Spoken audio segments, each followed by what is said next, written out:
what some of you may not know, I've been slowly but surely been telling people that I am in the process of going through bariatric surgery. In particular, I am doing gastric sleeve surgery. I've been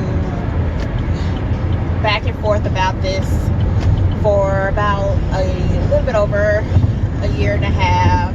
Been thinking about doing it. I wanted to do it last year. However, my insurance wasn't that good. So therefore,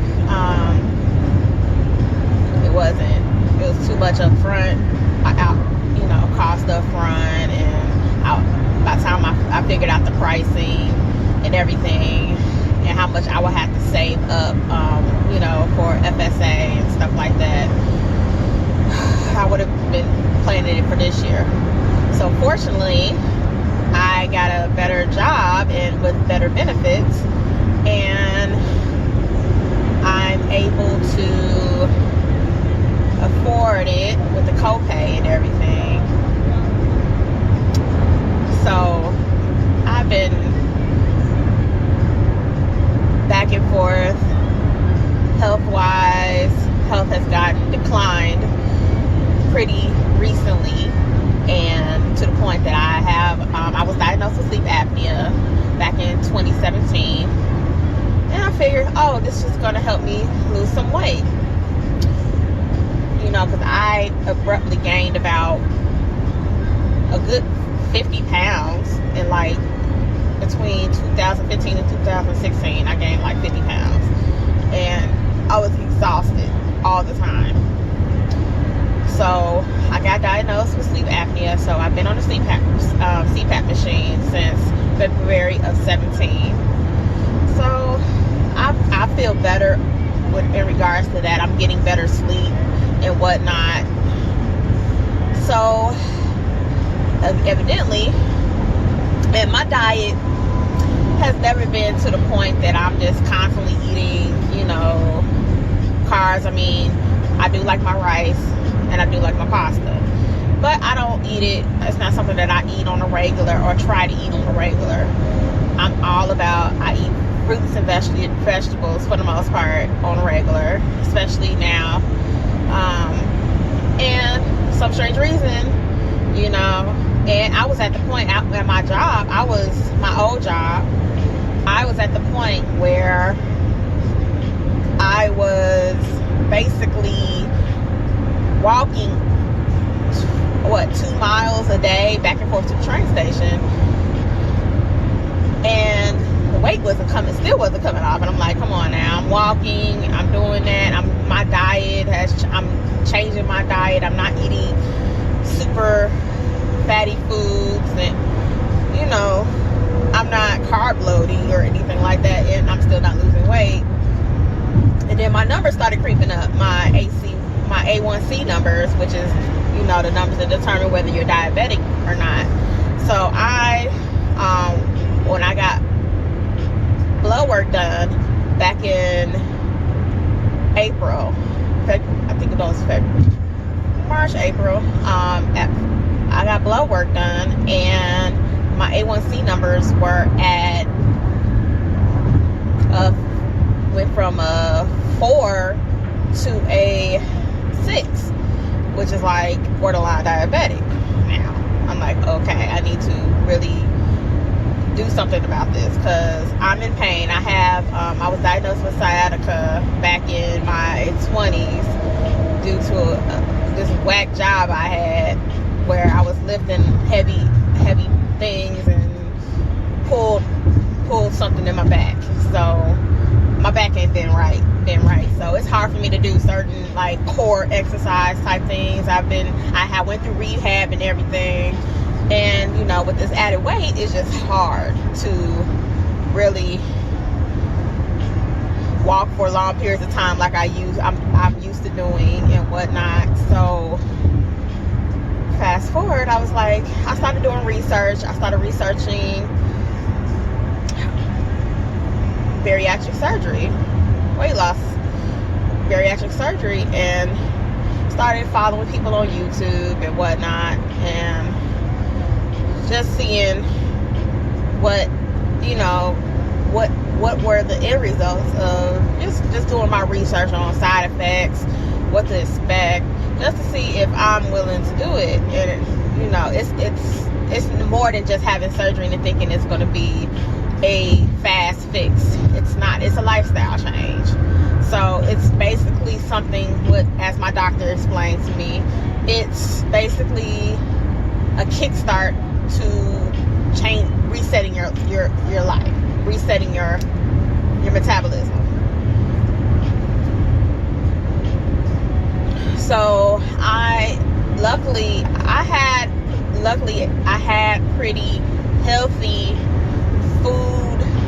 I understand, you know, I had pretty healthy eating habits to begin with. So I wasn't one of those people that emotionally eat and stuff like that. I'm not one of those people. I'm one of those people that I actually lose my appetite when I'm upset or stressed out. I sleep. So I'm not one of those people that just like, I eat and eat and eat. And I'm not a big sweet eater. I don't be sitting around eating cakes and candy and stuff like that all day. I mean, I have my moments where I'll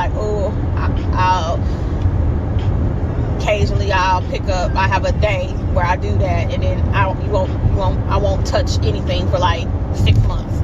So that definitely wasn't the case.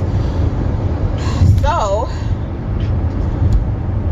I was like, I can do this. And luckily with my job, I'm fortunate enough to have the last 2 weeks of the year off for what they call winter shutdown, and that's the perfect amount of time for recovery for the surgery.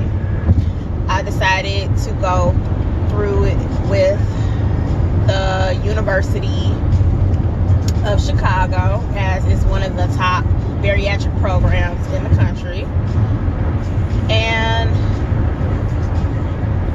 they have a whole, one thing that attracted me to University of Chicago is the fact that they had an overall support system, health support system. It wasn't just like, oh, we're gonna give you a surgery and good day. No, they basically offer lifetime support post surgery, which I was really, really attracted to that.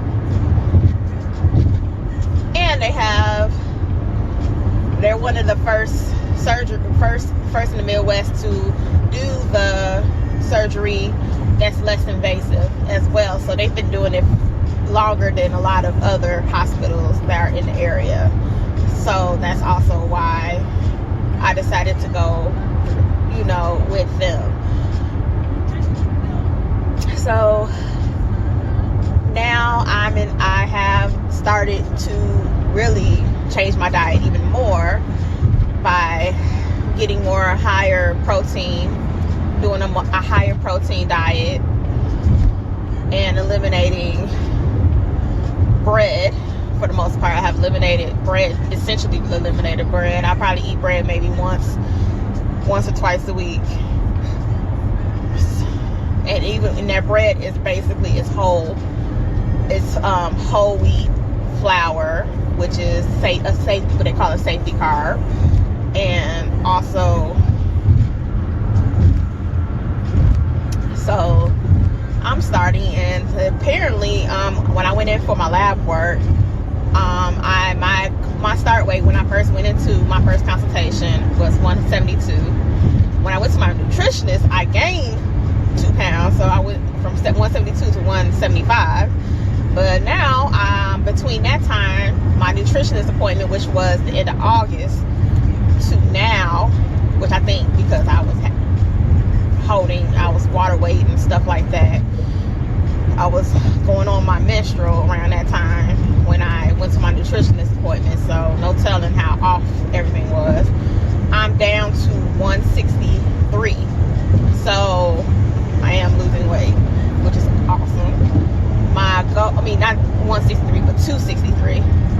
So I was 272 when I first went for my consultation. Gained 2 pounds in my nutritionist appointment to 275, and now I'm down to 262, which is okay, because they said, my nutritionist was like, you need to see if you could possibly shrink your stomach a little before the surgery, and then get into the habit of eating a certain diet as well.